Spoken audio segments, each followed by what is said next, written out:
Hello guys, good evening. तो guys ये 9 फरवरी की डेली करंट अफेयर्स की मैगजीन है। तो चलिए हम आज की फर्स्ट न्यूज स्टार्ट करते हैं। ₹2200 crore provision has been made for Swamitva scheme in budget. देखो गाइस, आप सबको पता है अभी बजट आया, तो इस बजट में 200 करोड़ रुपीस किसको एलोकेट किए हैं? स्वामित्व स्कीम को एलोकेट किए हैं। ठीक है, तो गाइस ये जो हमारी न्यूज है हमारी, देखो हमारी सोशल मतलब कि इश्यूज में जाएंगे, क्योंकि जितनी भी जो हमारी गवर्नमेंट स्कीम्स होते हैं वो मेनली हमारी सोसाइटी के लिए ही होती है। ठीक है, तो स्वामित्व स्कीम अगर हमारी सोसाइटी के रिलेटेड है, ठीक है, तो ऑफकोर्स वो किस में जाएगी? सोशल इश्यूज में कवर होगी। अगर किसी एमएसएमई के लिए है तो वो हमारी कहीं ना कहीं इकोनॉमी में कवर होगी। ठीक है, तो इस तरह से है। ठीक है, तो भाई हम सबसे पहले ये देखते हैं स्वामित्व स्कीम है क्या। स्वामित्व स्कीम की जो फुल फॉर्म है वो है survey of villages and mapping with improvised technology in village area. ये जो स्कीम है वो सेंट्रल सेक्टर स्कीम है। सेंट्रल सेक्टर स्कीम का मतलब क्या है कि 100% जो फंडिंग है वो सेंटर प्रोवाइड कर रहा है, जिसका एम क्या है कि हम क्या करें, जो विलेजेस में जो हाउस होल्ड ओनर्स हैं, कोई कौन से घर का मालिक या कौन सी जमीन का मालिक कौन आदमी है, उसके हम रिकॉर्ड रख सके। ठीक है, सो दैट हम क्या कर सके, जो लाइक प्रॉपर्टी से रिलेटेड जो डिस्प्यूट्स होते हैं हम उनको कम कर सकें या फिर एलिमिनेट कर सकें। ठीक है, it providing record of rights to village household owners possessing, जो अपने हाउसेस पोसेस करते हैं in inhabited rural area in villages, and issuance of property cards to the property owner. मतलब कि जो भी जिस जमीन का मालिक है हम उनको कुछ प्रॉपर्टी कार्ड इशू करेंगे कि हाँ यार आपकी ये 200 गज की जमीन है या इतने एकड़ की जमीन है, आप इसके मालिक हो, और उसको एक रिकॉर्ड ऑफ राइट्स आपको प्रोवाइड किया जाएगा। ठीक है, इसके अलावा जो ग्राम पंचायत और जो कम्युनिटी एसेट्स है, जैसे विलेज रोड्स होगी, पोन्ड्स हो गया, कैनाल्स हो गए, ओपन स्पेसिस हो गए, स्कूल्स, आंगनवाड़ी, हेल्थ सब सेंटर्स एक्सेट्रा, उनको भी सर्वे किया जाएगा और उनकी भी जो जीआईएस मैप उनको भी क्रिएट किया जाएगा। अब आपको ये पता होना चाहिए इस स्कीम को इम्प्लीमेंट कौन कर रहा है। मिनिस्ट्री ऑफ जो पंचायती राज है वो इसकी नोडल मिनिस्ट्री है जो इस स्कीम को इम्प्लीमेंट करे। ठीक है गाइस, तो आप सबको समझ में आ गया स्वामित्व स्कीम में हम क्या कर रहे हैं। मेनली यही है कि जो भी ओनर है जिस जमीन का, मेनली जो रूरल एरियाज में है, उनको हम क्या करेंगे, उन लोगों को प्रॉपर्टी कार्ड इशू करेंगे और एक तरह का हम रिकॉर्ड रखेंगे कि किसके राइट्स क्या हैं। ठीक है, और इसकी इंप्लीमेंटिंग एजेंसी कौन है? Ministry of Panchayati Raj. Significance क्या है, हम क्या चाह रहे हैं कि जो भी रूरल इंडिया में जो सिटीजन्स हैं वो एक फाइनेंशियली स्टेबल रहे, ताकि और जो उनकी जो प्रॉपर्टी है, क्योंकि आपको पता है जो आपकी प्रॉपर्टी है वो आपका फाइनेंशियल एसेट है। ठीक है, ताकि हम उनकी प्रॉपर्टी, उनका एक राइट है वो बना रहे, ताकि हम उनको एज अ प्रॉपर्टी, वो आपको पता है जैसे लोन्स लेते हो तो लोन्स में एज अ सिक्योरिटी आप अपनी प्रॉपर्टी को रख सकते हो। ठीक है, फॉर टेकिंग लोन्स या फिर एंड अदर फाइनेंशियल बेनिफिट। इसके अलावा अगर आप एक्यूरेट लैंड रिकॉर्ड्स रखते हो, रूरल प्लानिंग को इजिली आप प्लान कर सकते हो। इसके अलावा जो प्रॉपर्टी टैक्स है उसको भी आप डिटरमाइन कर सकते हो। आप सबको पता है income tax, house tax, property tax ये सब लगता है। अगर जिसकी जितनी प्रॉपर्टी है उसके अकॉर्डिंग उसको टैक्स लगता है। इसके अलावा जो प्रॉपर्टी रिलेटेड जो डिस्प्यूट्स होते हैं जो मेरे रूरल एरियाज में होता है वो भी रिड्यूस होंगे, और कुछ जो लीगल केसेस है उनकी जो पेंडिंग है या फिर जो उनका बोझ है वो कम होगा। इसके अलावा जो डिमार्केशन मतलब कि लाइनिंग की जाएगी कि यहाँ या तेरा इतना प्लॉट है या तेरा इतना प्लॉट है, जो डिमार्केशन वो की जाएगी वो किसके थ्रू की जाएगी? It is will be done by using drone surveying technology. जो सर्वे ऑफ इंडिया है वो रिस्पॉन्सिबल है जो प्रिपेयर करेगा नेशनल टोपोग्राफिक डाटाबेस, हर एक स्केल्स पे ये टेक्नोलॉजी को यूज करके टोपोग्राफिकल मैपिंग के लिए। ठीक है, जिससे मतलब सिंपल बात ये कि जो सर्वे ऑफ इंडिया वो अपनी टेक्नोलॉजी यूज करके क्या करेगा, हर एक तरह की जो मैपिंग है वो करेगा। किस किस तरह की, जैसे एयरबोर्न फोटोग्राफी ड्रोन हो गया, या सैटेलाइट के थ्रू अगर वो इमेजेस ले रहा है, या अनमैन्ड एयर व्हीकल्स के थ्रू, डिफरेंट टेक्नोलॉजीज के थ्रू अगर वो जो भी मैपिंग कर रहा है वो सब कौन करेगा? सर्वे ऑफ इंडिया उसके लिए रिस्पॉन्सिबल है। ठीक है, तो यहाँ अपनी फर्स्ट न्यूज कवर हो गया। नेक्स्ट न्यूज चलते हैं। Over the top OTT platform जैसे नेटफ्लिक्स है, आपका अमेजन प्राइम हो गया, वो अब इंप्लीमेंट करेंगे code of ethics for self regulation. देखो गाइस, अभी बीच में आप सबको पता है ये काफी लाइक न्यूज में काफी था और हमने इसको काफी बार डिस्कस किया है। पहले न्यूज में इसलिए था क्योंकि जब ये था कि ओटीटी क्या है, खुद को सेल्फ रेगुलेट करेंगे, फिर हमने इसको ministry of information and broadcasting के परव्यू में लेके आए, और अब ओटीटी प्लेटफॉर्म जो है वो क्या करेंगे, कोड ऑफ एथिक्स को इंप्लीमेंट करेंगे और सेल्फ रेगुलेट करेंगे। ठीक है, तो ये जो हमारी न्यूज है हमारी न्यूज इसमें जाएगी इकोनॉमिक सेक्शन में कवर होगी, ठीक है। अभी ये जो क्या है, इंटरनेट और मोबाइल एसोसिएशन ऑफ इंडिया है, उन्होंने फाइनलाइज कर लिया है कि किस तरह से इम्प्लीमेंटेशन या जो इम्प्लीमेंटेशन की जो टूल किट है उसको फाइनलाइज कर दिया, ठीक है। टूल किट का मतलब क्या है, गाइडलाइंस हैं कि क्या क्या प्रिंसिपल्स हैं, क्या प्रोसीजर्स हैं जिस तरह से आप क्या कर सकते हो, अपने आप सेल्फ रेगुलेट कर सकते हो उन कोड ऑफ एथिक्स को। मेरी बात आपको समझ में आ गई? जैसे आपकी टूल किट्स होती हैं डिफरेंट, लाइक अगर एक्टिव है उसमें भी टूल किट होती है, हर एक चीज में टूल किट होती है। तो टूल किट क्या होता है, इट इज लाइक कुछ प्रिंसिपल्स हैं, कुछ प्रोसीड्यूर्स हैं कि किस तरह से आप उन कोड ऑफ एथिक्स को क्या कर सकते हो, सेल्फ रेगुलेट कर सकते हो, उनके जो प्रोविजंस हैं उनको खुद रेगुलेट कर सकते हो। टूल किट्स में कुछ डिफरेंट एक्ट्स होंगे जो उस कोड के अंदर क्या है रेगुलेट होंगे। जैसे इंफॉर्मेशन टेक्नोलॉजी एक्ट हो गया, उसके अंदर जो भी ऑप्शंस हो गया या सेक्सुअली ऑपोजिट कंटेंट हो गया, ये सब उसमें क्या होगा, कवर होगा। तो गाइस अब आपको देख रहे हो ना, इसमें कहीं ना कहीं ministry of information and broadcasting का रोल आ रहा है, क्योंकि जो उसका कोड ऑफ एथिक्स है वो इंप्लीमेंट होगा और कोड ऑफ एथिक्स के अंदर क्या क्या चीजें कॉम्प्लाई है अब हम वो देख रहे हैं। जैसे इसके अंदर आईटी एक्ट के अंदर जो चीजें हैं वो कुछ कवर होंगी।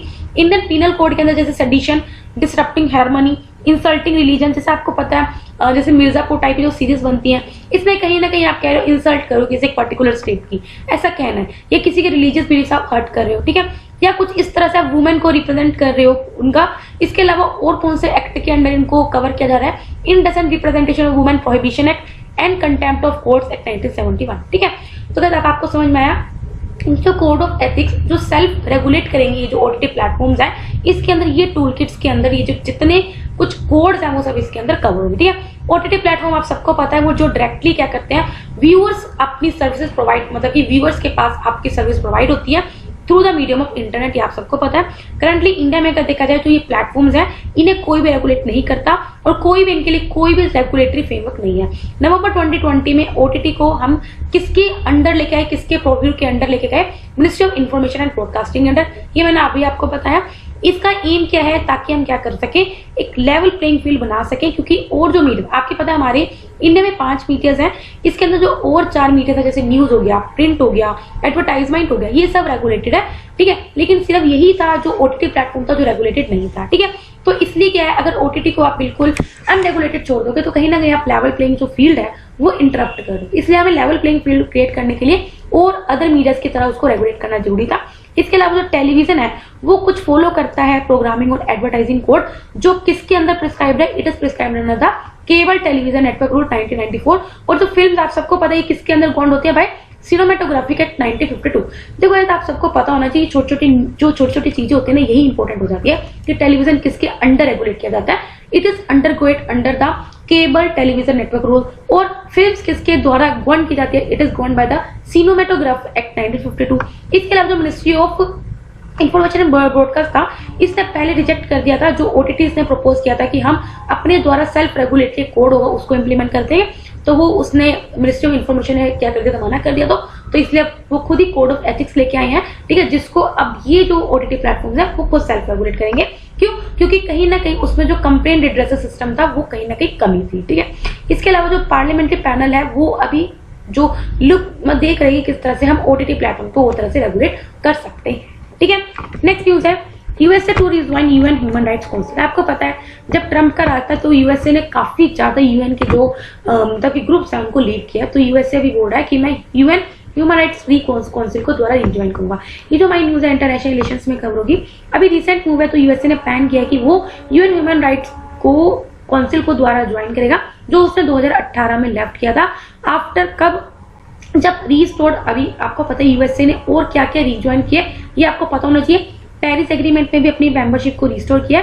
इसके अलावा डब्ल्यूएचओ की आपको पता है ट्रंप ने भी बोल दिया था कि भी मैं तो छोड़ रहा हूं, तो डब्ल्यूएचओ की भी मेंबरशिप को रीज्वाइन किया, ठीक है। तो अभी आपको पता होना चाहिए यूएसए ने 3 ग्रुप रीज्वाइन कर लिया, एक तो पेरिस एग्रीमेंट, एक डब्ल्यूएचओ, और अब क्या कर रहा है यूएन की ह्यूमन राइट काउंसिल को यूएसए क्या कर रहा है, रीज्वाइन कर रहा है। रीजन क्या है कि वो यूएनएचआरसी को क्यों मतलब कि पुल कर रहा था, ठीक है। सबसे पहले हम यूएनएचआरसी के बारे में पढ़ते हैं। ये 2006 में एस्टेब्लिश हुआ था, जो इसका हेडक्वार्टर है जेनेवा, स्विट्जरलैंड। देखो गाइस आपको हेडक्वार्टर पता होने चाहिए जो इंटरनेशनल ऑर्गेनाइजेशंस है, क्योंकि देखो डायरेक्ट यूपीएससी नहीं पूछेगा, लेकिन जो 3-3 स्टेटमेंट होती है तो उसमें कहीं ना कहीं वो बांट देगा, ठीक है। तो ये आपको पता होना चाहिए। एम क्या आपको नाम से समझ में आ रहा है, ह्यूमन राइट्स को प्रोटेक्ट करो और इन्वेस्टिगेट करना कि कहाँ पे ह्यूमन राइट्स वायलेट हो रहे हैं। स्ट्रक्चर के यूएनएचआरसी में 47 मेंबर्स होते हैं जो 3 साल के लिए इलेक्ट होते हैं रीजनल ग्रुप बेसिस पे। रीजनल ग्रुप बेसिस में आपको पता है 5 ग्रुप है, जैसे यूएन सिक्योरिटी ग्रुप्स है, जैसे उसमें अफ्रीका से कुछ सीट्स होती हैं, एशिया पैसिफिक से कुछ सीट होती है, लैटिन अमेरिका और कैरिबियन रीजन से एक अलग सीट होते हैं, वेस्टर्न यूरोप से सीट होती है और ईस्टर्न यूरोप से। तो इन 5 ग्रुप्स में से क्या 47 मेंबर्स को 3 साल के लिए चूज किया जाता है। फिर ये जो मेंबर्स होते हैं जो काउंसिल के, वो 3 साल के लिए इलेक्ट किए जाते हैं और जिसमें जो 1/3 मेंबर्स है वो हर साल रिन्यू किए जाते हैं। इंडिया को इलेक्ट किया गया है यूएनएचआरसी में पीरियड ऑफ 3 ईयर, जो जिसका जो पीरियड है वो कब शुरू है हमारा 1 जनवरी 2019 से, ठीक है। बाकी यूएन सिक्योरिटी काउंसिल का हमने पढ़ चुके हैं 2021 से इसमें शुरू हो गया है, ठीक है। अब क्या है यूएनएचआरसी का क्या है, देखो कहीं ना कहीं क्या हमारे इजराइल पे फोकस है, ठीक है, जिसकी वजह से क्या which has received the largest number of critical council resolutions against any country. इसके बाद क्या है काफी अथॉरिटेरियन कंट्रीज हैं यूएनएचआरसी में, जैसे चाइना हो गया, क्यूबा, एरिट्रिया, रशिया, वेनेजुएला, जिसके कहीं ना कहीं ये हमेशा ह्यूमन राइट को वायलेट करती रहती है। इसके अलावा यूएनएचआरसी की रिपोर्ट में काफी इश्यूज को हाईलाइट किया है जिसमें यूएसए की करंट पॉलिसीज है, जैसे सेपरेशन ऑफ फैमिली और मैक्सिकन बॉर्डर, ठीक है। तो ये कुछ फैक्टर थे जिसकी वजह से यूएनएचआरसी से यूएसए क्या गई थी, लेफ्ट किया था, ठीक है। आगे हम बढ़ते हैं नेक्स्ट न्यूज पे।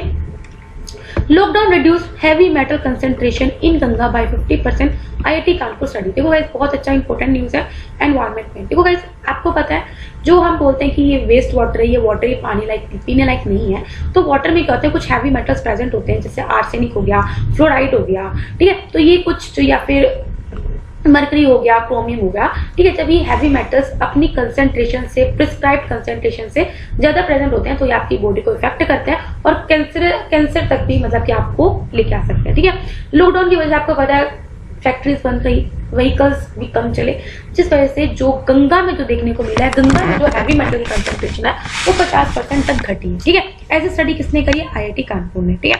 हैवी मेटल्स उन मेटेलिक केमिकल एलिमेंट्स को बोलते हैं जिनकी रिलेटिवली हाई डेंसिटी होती है, टॉक्सिक होते हैं, पॉइजनस होते हैं, लो कंसेंट्रेशन, मतलब कि अगर वो कम से कम अमाउंट में भी प्रेजेंट हो तब भी वो आपके लिए टॉक्सिक है। एग्जाम्पल मैंने आपको ऑलरेडी बता दिया, मर्करी हो गया, कैडमियम हो गया, आर्सेनिक हो गया, ठीक है। डेंसिटी किसी भी हैवी मेटल की जब 5 ग्राम पर सेंटीमीटर क्यूब से ज्यादा हो उसे हम क्या बोलते हैं कि वो कहीं ना कहीं क्या है आपकी मतलब कि वाटर क्या है वो टॉक्सिक हो जाता है, ठीक है। एंथ्रोपोजेनिक सोर्स मतलब कि ह्यूमन मेड कुछ ऐसे सोर्सेज हैं जिसकी वजह से ये वाटर क्या है टॉक्सिक बन जाता है, जैसे इंडस्ट्रियल एंड डोमेस्टिक वेस्ट हो गया, एग्रीकल्चर एंड लाइफ स्टॉक या फिर ट्रांसपोर्ट एमिशन। नेचुरल क्या रिसोर्सेज है जिसकी वजह से मतलब कि हैवी मेटल वाटर में आते हैं, जैसे वोल्केनिक एक्टिविटी होगी, मेटल इवेपोरेशन हो गया आइदर फ्रॉम सोइल और वाटर, सोइल इरोजन की वजह से या फिर जियोलॉजिकल वेदरिंग की वजह से। अभी जो आईआईटी कानपुर ने जो स्टडी करी है उसमें ये बताया है कि कहीं ना कहीं जो इंडस्ट्रियल वेस्ट वाटर का जो मतलब जो डिस्चार्ज होता है उसकी रिडक्शन की वजह से हैवी मेटल का जो पोल्यूशन था गंगा वाटर में वो बहुत ज्यादा रिड्यूस हुआ है। ये माना जा रहा है कि इंडस्ट्रियल वेस्ट वाटर कहीं ना कहीं 20% कॉन्ट्रीब्यूट करता है वाटर को गंदा करने में, ठीक है, जो मेनली गंगा बेसिन में ही जनरेट होता है। लॉकडाउन की वजह से क्या हुआ है जो इंडस्ट्रीज का जो एफ्लुएंट डिस्चार्ज था, जो वेस्ट वाटर डिस्चार्ज था वो बहुत कम रहा है, निग्लिजिबल रहा है, और जो एग्रीकल्चर रन ऑफ या जो डोमेस्टिक सीवेज है वो हाउएवर वो उतना ही रहे। देखो घर में तो उतना ही रहा है क्योंकि सब लोग घर में रहे, तो जो डोमेस्टिक से जो वेस्ट वाटर आता था वो उतना ही रहा, एग्रीकल्चर से जो वेस्ट वाटर आता था वो उतना ही रहा, लेकिन जो इंडस्ट्री से वेस्ट वाटर था वो निग्लिजिबल हुआ, ठीक है। इससे हैवी मेटल पॉपुलेशन पे क्या इम्पैक्ट पड़ा है, मोस्टली जो हैवी मेटल्स होते हैं वो टॉक्सिक होते हैं ह्यूमंस के लिए भी और एक्वेटिक लाइफ के लिए भी। हैवी मेटल टॉक्सिक की वजह से जो वहां का जो एनर्जी लेवल होता है वाटर का वो कम होता जाता है, ठीक है, और आपके ब्रेन को डैमेज कर सकता है, लंग्स को डैमेज कर सकता है, किडनी, लीवर, ब्लड कंपोजिशन या फिर कुछ और इंपॉर्टेंट ऑर्गन्स को डैमेज कर सकता है, ठीक है। हैवी मेटल तो उसका इंपैक्ट आप देख सकते हो काफी इंपॉर्टेंट हो जाता है, डेथ हो सकता है। आर्सेनिक की वजह से आपको ब्लैक फुट डिजीज हो जाती है, मर्करी की वजह से मीना माटा आप सबको पता होगा, ये काफी इंपॉर्टेंट है दोनों, मर्करी और कैडमियम की वजह से आपको इथाई डिजीज हो जाती है, नाइट्रेट की वजह से आपको ब्लू बेबी मिल्क सिंड्रोम हो जाता है, ठीक है। तो गाइस आई होप आप सबको समझ में आ रहा होगा। Next news, Lingayat subset quotas demand. देखो ये जो हमारा न्यूज है सोशल इश्यूज में कवर होगी या फिर आर्ट एंड कल्चर, क्योंकि आर्ट एंड कल्चर में आपको लिंगायत के बारे में आपने पढ़ा होगा, ठीक है। तो लिंगायत का जो सब सेक्शन है वो अपना कोटा मांग रहा है, ठीक है। अभी ये तो लिंगायत क्या है, ये जो सबसेट कम्युनिटी है वो डिमांड कर रहे हैं कि हमें ओबीसी के अंदर सब सेक्शन में कोटा की कैटेगरी चाहिए जिसमें उनको 15% रिजर्वेशन चाहिए आइदर इन गवर्नमेंट जॉब और एजुकेशन उस स्टेट में, ठीक है। जैसे आपको पता है अभी क्या है जो लाइक एजुकेशनल वो आया है इकोनॉमिकली एंड वीकर सेक्शन, उसके लिए 10% है। उसी तरह जो लिंगायत सब सेक्शन है वो चाहता है कि ओबीसी में उनको क्या मिले, उनको 15% रिजर्वेशन मिले गवर्नमेंट जॉब्स में भी और एजुकेशन में भी। ये उन्होंने बोला है कि जो हमारी कम्युनिटी है उनको बेनिफिट्स नहीं मिल रहे हैं, जिसकी वजह से जो लार्जर सेक्शन है वो कहीं ना कहीं एग्रीकल्चर पे डिपेंडेंट रह रहा है और वो सोशली, इकोनॉमिकली और एजुकेशनली बैकवर्ड रह रहा है। ठीक है, जो लिंगायत हैं ये क्या होते हैं, ये मेनली शिवाजी को, शिवजी जी को वर्शिप करते हैं। ठीक है, in is manifestation as a लैंग, और जो मेन है वहां पे वो यूजली वियर करते हैं small linga in a silver case on a loop stone over the left shoulder. ठीक है, अब आप देख सकते हो जो लिंगायत थे वो क्या करते थे, लिंगा वियर करते थे, या फिर विराज शैवर्स भी बोलते हैं, जो कि शिवा के हीरोज हैं। ये 12th सेंचुरी में जो फिलोसफर सेन थे बसावाना, उनके फॉलोअर्स थे। ठीक है, तो गाइस यहाँ आपको समझ में आ गया, ये आर्ट एंड कल्चर का आपका पार्ट आ रहा है पूरा। जैसे आपको पता है बुद्धिज्म क्या, जो बुद्धा जी को फॉलो करते हैं, जैनिज्म में महावीरा को फॉलो करते हैं, तो जो लिंगायत हैं वो किनके फॉलोअर थे, जो संत बसवाना था उनको फॉलो करते थे। कहाँ पे, 12th सेंचुरी में। जो बसवाना था वो इनिशियली जैन थे, लेकिन और चालुक्य किंग में वो क्या थे, मिनिस्टर थे इन द कोर्ट ऑफ। ठीक है, तो ये आपको पता समझ आ गया। जो विराशिया ट्रेडिशन है वो कहाँ से ड्राइव हुआ था, it is drive from the वचनस, जो कंपोज्ड है कन्नड़ में वुमेन के द्वारा, और मेन ने भी इस मूवमेंट को ज्वाइन किया था। ठीक है, जो लिंग्विस्ट्स हैं वो फुनरी राइट्स को प्रैक्टिस नहीं करते, जैसे क्रीमेशन, जैसे जो धर्मशास्त्र में प्रिस्क्राइब किया। इंस्टेड ये क्या करते हैं, दे बरी देयर डेड। जैसे आपको पता है हिंदुओं में क्या करते हैं, डेड को जला देते हैं। ठीक है, और मुस्लिम्स या क्रिश्चियंस में क्या करते हैं, उनको क्या कर देते हैं, क्रीमेट कर देते हैं। लेकिन जो लिंगायत है वो क्या करते हैं, बरी करते हैं, जलाते हैं डेड्स को, ना कि वो क्रीमेट नहीं करते। उन्होंने कास्ट को क्या करते हैं, चैलेंज किया था, और जैसे जो कुछ प्रैक्टिसेस ऐसी होती है जैसे पोस्ट पुबर्टी मैरिज और री मैरिज ऑफ विडोज, इन सबको सपोर्ट किया था कि हाँ मतलब कि हमें जो बच्चों की शादी नहीं करनी चाहिए। ठीक है, और जो विडोज है उनकी री मैरिज को इनको सपोर्ट किया था। ठीक है, इन्हें कहीं ना कहीं हिंदू का सब सेक्शन के एज क्लासीफाई किया जाता है। ठीक है, अब हम बढ़ते हैं छोटी छोटी न्यूज पे। सबसे पहले मोशन ऑफ थैंक्स। आप सबको पता है मोशन ऑफ थैंक्स में क्या आर्टिकल 87 के अंडर किया है, प्रेसिडेंट जब स्पेशल एड्रेस देता है उसी को हम क्या बोलते हैं, मोशन ऑफ थैंक्स। ये जो मोशन ऑफ थैंक्स होता है कब होता है, 2 बार होता है। ठीक है, एक तो कब होता है, जब लोकसभा में हर जनरल इलेक्शन बाद 5 साल बाद लोकसभा के जनरल इलेक्शन होता है, तो जो पहला सेशन होता है जब स्टार्ट होता है तब प्रेसिडेंट क्या करता है, एक एड्रेस करता है, तो उसे मोशन ऑफ थैंक्स बोलते हैं। इसके अलावा क्या करते हैं, जब हर साल दोनों हाउस, जैसे अब 1 साल खत्म हो जाएगा, ठीक है, 2 मार्च 2021 में, तो नया सेशन शुरू होगा। नया सेशन में दोनों हाउसेस को क्या करता है, फर्स्ट सेशन में दोबारा जब स्टार्ट होता है तब क्या करता है, प्रेसिडेंट जब एड्रेस करता है तो ये मोशन ऑफ थैंक्स होता है। ठीक है, तब आपको याद रखना चाहिए, पॉलिटी में वेरी इंपॉर्टेंट हो जाता है। पहले बात आपको ये पता होना चाहिए, मोशन ऑफ थैंक्स आर्टिकल 87 के अंडर होता है, और ये प्रेसिडेंट 2 बार एड्रेस करता है। कब, आफ्टर एवरी जनरल इलेक्शन, 5 साल में 1 बार, जब वो फर्स्ट सेशन में एड्रेस करता है। उसके अलावा हर साल जब दोनों हाउसेस को इकट्ठे कमेंट्स स्टार्ट एड्रेस करता है तब ये होता है। ठीक है, ये एड्रेस क्या करता है, इसमें जो भी पॉलिसीज और जो प्रोग्राम्स होते हैं गवर्नमेंट को पिछले साल के, उसको क्या करता है, एड्रेस करता है। फिर इस एड्रेस को डिस्कस किया जाता है दोनों हाउसेस में, लोकसभा में भी राज्यसभा भी। इस मोशन को हम क्या बोलते हैं, मोशन ऑफ थैंक्स में। मोशन को वोट किया जाता है और ये दोनों हाउसेस में पास किया जाता है, अदरवाइज कहीं ना कहीं गवर्नमेंट की डिफीट मान जाती है। इसमें सिंपल बात ये होता है, इसमें जो अभी जो गवर्नमेंट उसमें होती है, पावर में होती है, उसे एक तरह से अपनी क्या शो करनी होती है कि हाँ हम अभी भी पावर में हैं। ठीक है, अगर वो अपनी पावर नहीं शो कर पाती तो वो गवर्नमेंट की डिफीट हो जाएगी। ठीक है, नेक्स्ट है, एक सेकेंड, हाँ, study on economic impact of judicial decision. ठीक है, नीति आयोग ने एक स्टडी करी है that is the economic impact, मतलब जो डिफरेंट जजमेंट्स होती हैं सुप्रीम कोर्ट के द्वारा की जाती है, तो उसका देखा गया उसका इकोनॉमी पे क्या इम्पैक्ट पड़ा है, जैसे हाई कोर्ट के द्वारा, सुप्रीम कोर्ट के द्वारा, या फिर जो हमारी क्वासी जुडिशियल बॉडी जैसे नेशनल ग्रीन ट्रिब्यूनल या जो जुडिशियल एक्टिविज्म है, उनकी वजह से हमारी इकोनॉमी पे क्या इम्पैक्ट पड़ा है, इसकी स्टडी पड़ी है। जनरली जो जजमेंट्स होते हैं वो नेगेटिवली ही इम्पैक्ट करते हैं मेजर इंफ्रास्ट्रक्चर प्रोजेक्ट्स को। ठीक है, don't adequately consider the economic followed in terms of loss of jobs और रेवेन्यू। ठीक है, जो फाइंडिंग्स को इसलिए यूज किया गया ताकि हम जजेस को ट्रेनिंग कर सके of commercial court, NGT, high court या सुप्रीम कोर्ट। जनरली क्या इकोनॉमिक कोर्स को जुडिशली कंसीडर नहीं करता जब वो जजमेंट डिलीवर करता है। देखो आप सबको पता है, जब भी कोई जज डिलीवर करता है अपने जो जजमेंट पास करता है वो एज पर कोर्स करता है। ठीक है, इंडियन पीनल कोड हो गया, क्रिमिनल प्रोसीजर कोड है, वो कभी भी इकोनॉमिक को कंसीडर नहीं करता। ठीक है, लाइक अगर आप खुद ही सोचा, जैसे एनजीटी पे अगर आपको कोई हाईवे बनाना है, ठीक है, तो एनजीटी किस हिसाब से सोचेगा कि हाँ यार मेरा ये कोई अगर रोड है, इस नेशनल पार्क से होकर गुजर रही है या इतिहास से होकर गुजर रही है, वो सब देखेगा, ठीक है। तो वो एनवायरमेंट को सेव करेगा, लेकिन कहीं ना कहीं उसकी वजह से जो इंफ्रास्ट्रक्चर प्रोजेक्ट्स हैं उन पे बहुत ज्यादा नेगेटिवली इम्पैक्ट करता है, जो वो जज कभी भी लेके नहीं चलता, कंसीडर नहीं करता, ठीक है। तो इसमें यही है कि हमें क्या करना है, ये फाइंडिंग से हम ये करेंगे कि हम अपने जो डिफरेंट जजेस हैं, चाहे वो एनजीटी की हो, चाहे हाई कोर्ट, चाहे सुप्रीम कोर्ट, उनको ट्रेनिंग प्रोवाइड करेंगे। उन्होंने ये बोलेंगे कि आपको इकोनॉमिक कॉस्ट भी कंसीडर करनी चाहिए, ठीक है। नेक्स्ट है ओपन मार्केट ऑपरेशन। आपको सबको पता है ओपन मार्केट ऑपरेशन क्या होता है। जो आरबीआई और जो बैंक्स हैं, हमारे जो कमर्शियल बैंक्स हैं, आपस में क्या करते हैं, पैसों को लेना देना करते रहते हैं, गवर्नमेंट सिक्योरिटीज को एक दूसरे को देते रहता है, ताकि हमारा जो लिक्विडिटी है बनी रहे, उसी को हम ओपन मार्केट ऑपरेशन बोलते हैं, ठीक है। आरबीआई ने अनाउंस किया जो open market operation purchase of government securities for an aggregate amount of 20,000 crore. मतलब कि आरबीआई क्या करेगा, जो 20,000 करोड़ की जो गवर्नमेंट सिक्योरिटीज है वो क्या करेगा, परचेज करेगा, ठीक है। ओएमओस क्या होता है, ये आरबीआई के द्वारा कंडक्ट किया जाता है, मैंने अभी आपको बता दिया। इसमें क्या करता है, मोस्टली गवर्नमेंट सिक्योरिटीज का सेल और परचेज करते हैं फ्रॉम मार्केट में, जिसका ऑब्जेक्टिव क्या है, ताकि लिक्विडिटी बनी रहे मार्केट में ऑन अ ड्यूरेबल बेसिस, ठीक है। जब आरबीआई को लगता है कि लिक्विडिटी ज्यादा है मार्केट में, तो वो क्या करता है, वो जो सिक्योरिटीज है वो वापस ले लेता है, उनको सेल कर देता है।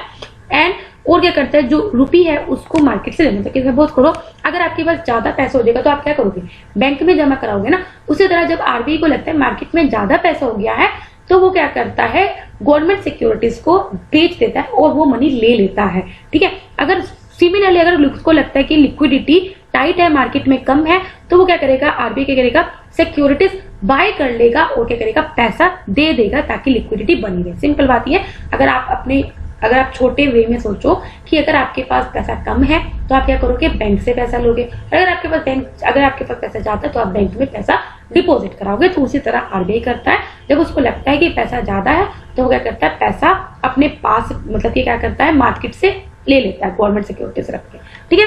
नेक्स्ट है प्रधानमंत्री जन धन योजना। देखो गाइस, प्रधानमंत्री जन धन योजना आप सबको पता है, इसका एम क्या है कि हम क्या कर सके, फाइनेंशियली इंक्लूजन कर सके, ताकि फाइनेंशियल सर्विसेज का सबको असेस हो, ठीक है। It is a national mission for financial inclusion to ensure access to financial services. इस स्कीम के अंडर क्या है, कुछ basic saving bank deposit account है, उनको किसी भी बैंक ब्रांचेस में ओपन किया जाएगा, या फिर किसी का बिजनेस कॉरेस्पॉन्डेंट आउटवर्ड उन पर्सन का जिनके पास कोई अदर अकाउंट नहीं है, ठीक है।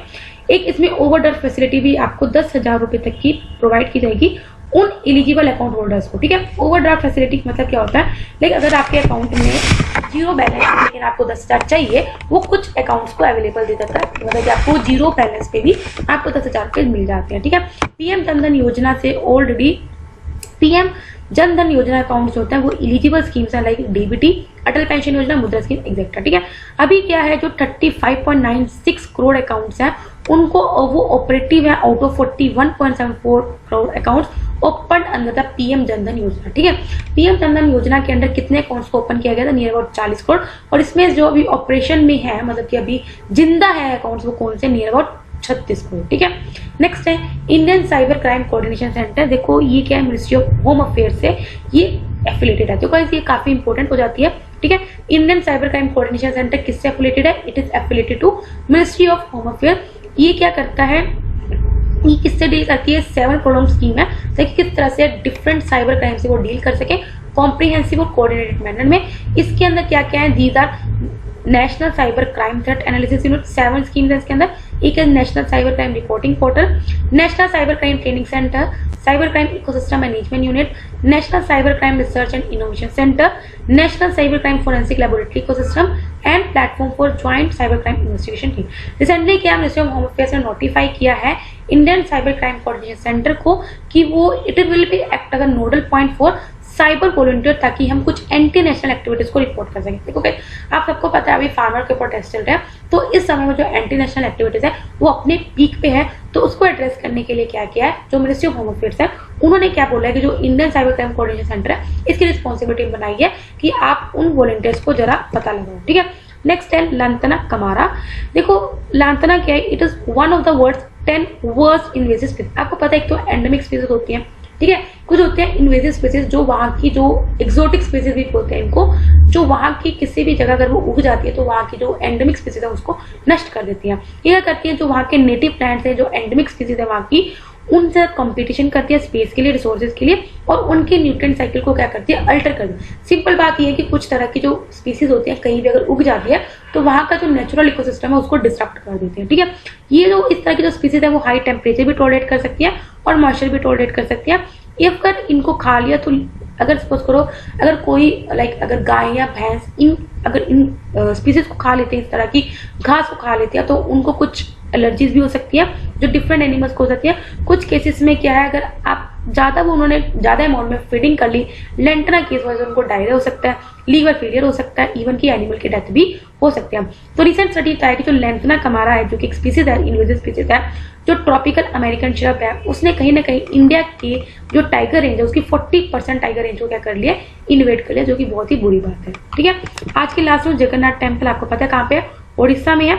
ये ओडिशा में लोकेटेड है, 4 धाम में से एक है। अदर कौन कौन से है, बद्रीनाथ, रामेश्वरम और द्वारका। द्वारका का है गुजरात में, रामेश्वरम का है तमिलनाडु में।